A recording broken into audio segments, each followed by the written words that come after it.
बिस्मिल्लाहिर्रहमानिर्रहीम, अस्सलाम वालेकुम। Welcome back to my channel. तो जनाब, कैसे हैं आप सब लोग? मेरी दुआ है कि आप सब लोग खुश हों, आबाद हों, ठीक ठाक हों, अपनों के साथ हों। तो इसी दुआ के साथ करते हैं जनाब आज की वीडियो। और सीन कुछ ऐसा है कि हमारे घर में बहुत पुराने लगे हुए थे नारियल के पेड़। और पहले हमारे साथ वाला प्लॉट खाली था, लेकिन अब उसमें कंस्ट्रक्शन स्टार्ट हो गई है। और नारियल का पेड़ जब बहुत ज़्यादा बड़ा हो जाता है ना, तो वो अपने वज़न की वजह से एक साइड पे झुकना शुरू हो जाता है। तो जनाब वहाँ पे सीन कुछ ऐसा है कि जो हमारा नारियल का पेड़ है वो साथ वालों का जो मतलब प्लॉट है वो उसकी तरफ थोड़ा सा टर्न हुआ हुआ था, जिसकी वजह से जो नए लोग वहाँ पे आ रहे हैं, कंस्ट्रक्शन कर रहे हैं, तो उन्होंने कहा था कि भाई आप ये अपना पेड़ काट दें, ये जो है वो हमारी दीवार के बीच में आ रहा है। तो बस यहाँ पे आए हुए थे बाबा जी, और वो नारियल उतारते हैं। ये आते हैं अब कुछ टाइम के बाद, 1 महीने 2 महीने 3 महीने के बाद आते हैं, और नारियल के पेड़ की सफाई शफाई करते हैं। जो नारियल पके हुए होते हैं वो उतारते हैं। और मैं देख रही थी कि किस महारत से ये माशाल्लाह चढ़ते हैं ऊपर। अभी आप भी देखिएगा कि इनको कितनी प्रैक्टिस है। थोड़े एजेड से ही हैं ये बाबा जी, लेकिन माशाल्लाह इतने आराम से चढ़ जाते हैं क्योंकि इनको प्रैक्टिस है। और देखें कि रोज़ी कमाने के लिए इंसान क्या कुछ करता है, और अल्लाह ताला ने कैसे कैसे रिस्क लिखा हुआ है। वो माशाल्लाह कितने आराम से चढ़ गए। अच्छा, ये आप देखें कि ये जो साथ वाला घर बन रहा है, ये नारियल का पेड़ जो है वो बिल्कुल उस तरफ जा रहा है, बिल्कुल उनकी दीवार के साथ टच हुआ हुआ है। और उस मतलब अगर मज़ीद ये थोड़ा सा और बड़ा होगा तो ये बिल्कुल उनके घर के अंदर हो जाएगा, जिसकी वजह से उन्हें दीवार खड़ी करने में प्रॉब्लम हो रही है। और उन्होंने कहा कि आप इसको काट दें। तो हमने कहा कि ठीक है भाई, हम काट देंगे इसको। कोई मतलब ऑब्वियसली अगर कोई परेशान हो रहा है तो उसको परेशान नहीं करना चाहिए। तो फिर सब ने एक मशवरा दिया कि एक जुगाड़ निकालते हैं, कोशिश करते हैं, अगर बच गया तो ठीक, वरना फिर लास्ट ऑप्शन यही होगी कि इसको काट दिया जाएगा। तो यहाँ पे बाबा जी ने क्या किया है कि एक ये लोग रस्सी लेकर आए, इन्होंने इसको बांध दिया है। और अब जो दूसरी साइड पे हमारे पेड़ लगे हुए हैं, ये लोग टाइट करके इसको बांधेंगे उसके साथ। ये देखें कि आप वो नारियल के पेड़ को दूसरे नारियल के पेड़ के साथ और दीवार के साथ बांध दिया है। अब कुछ अरसे में देखेंगे, अगर तो इसकी डायरेक्शन चेंज हो गई इस तरफ तो काम चल जाएगा, वरना फिर इसको लास्ट ऑप्शन यही है कि काटना ही पड़ेगा।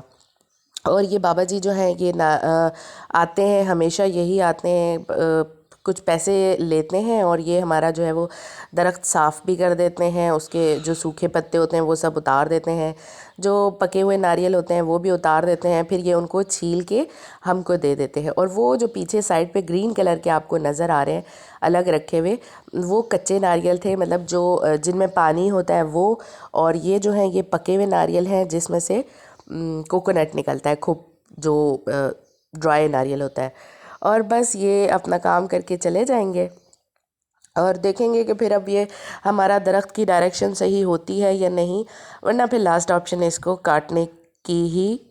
अ, उसके अलावा हमारे पास और कोई चारा नहीं होगा।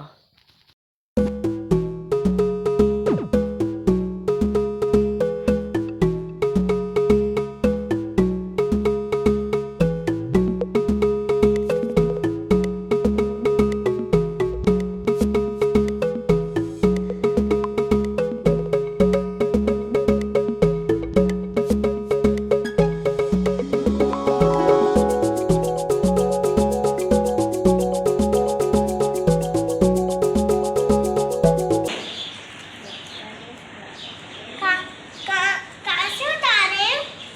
कोकोनट के ट्री से।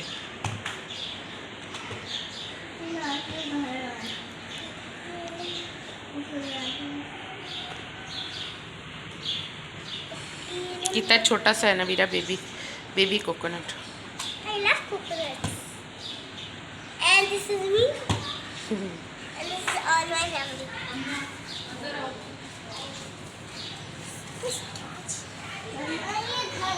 घर आए डैडी गाइस। खजूरा।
और यहाँ पे देखें कि कल रात को कराची में बहुत ही तूफ़ानी और गरज चमक के साथ बारिश हुई थी और काफ़ी टाइम के बाद इस तरीके की बारिश हुई थी और मैंने सोचा कि मैं इसको रिकॉर्ड कर लूँ, तो काफ़ी टाइम लगा के मैंने इसको छत पे बैठ के रिकॉर्ड किया था। रात का टाइम था इसलिए इतना ज़्यादा कुछ नज़र तो नहीं आ रहा था, लेकिन जो गरज चमक होती है वो रात को ही सही मज़ेदार सी नज़र आती है, तो इसलिए मैंने रात को रिकॉर्ड किया था इसको। और मौसम जो है वो अल्हम्दुलिल्लाह बहुत ही ज़बरदस्त हो गया है। पिछले दिनों बहुत तेज़ बारिश बहुत तेज़ गर्मी थी, तो अल्लाह का लाख लाख शुक्र है कि बारिश हुई है और खुल के बारिश हुई है 2 दिन तक, तो इसकी वजह से मौसम में भी काफ़ी हद तक कमी आएगी। लेकिन कराची की बारिश का एक नुकसान ये होता है कि जो गलियों में और पानी भर जाता है ना, उसका तो बहुत ही बुरा हशर हो जाता है। तो हमारी गली भी जो है वो पानी पानी हो चुकी है, क्योंकि हमारी गली एक साइड से बंद है और उसकी वजह से पानी बहुत ज़्यादा भर गया था। थोड़ी देर के बाद ये ख़त्म हो गया था, चला गया था ज़मीन के अंदर, लेकिन बारिश के टाइम और बारिश के थोड़ी देर बाद जो है ये बहुत ज़्यादा पानी था। तो यहाँ पे आप देखें कि ये हमारी गली का हाल है।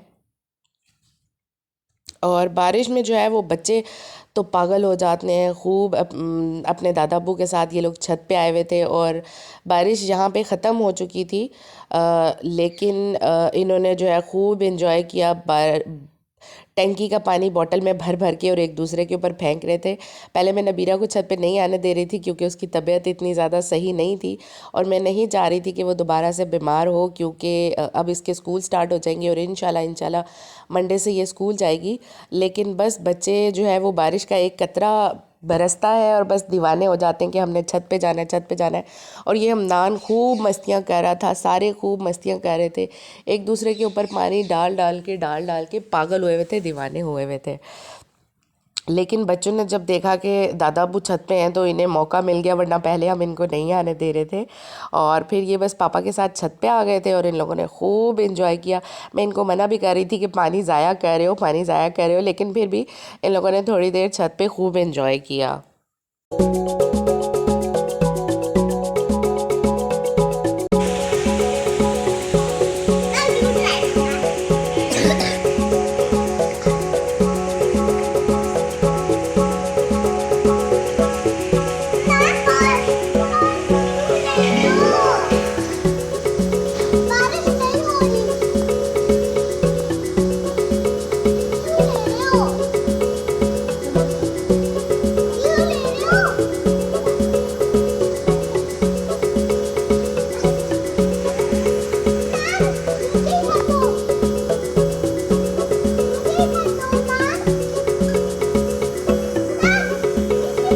गिरे ना अगर यहाँ से तो पता चलेगा।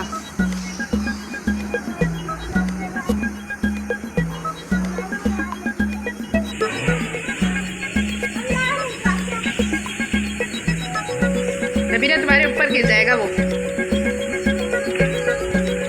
लटके रहोगे अब यहीं पे।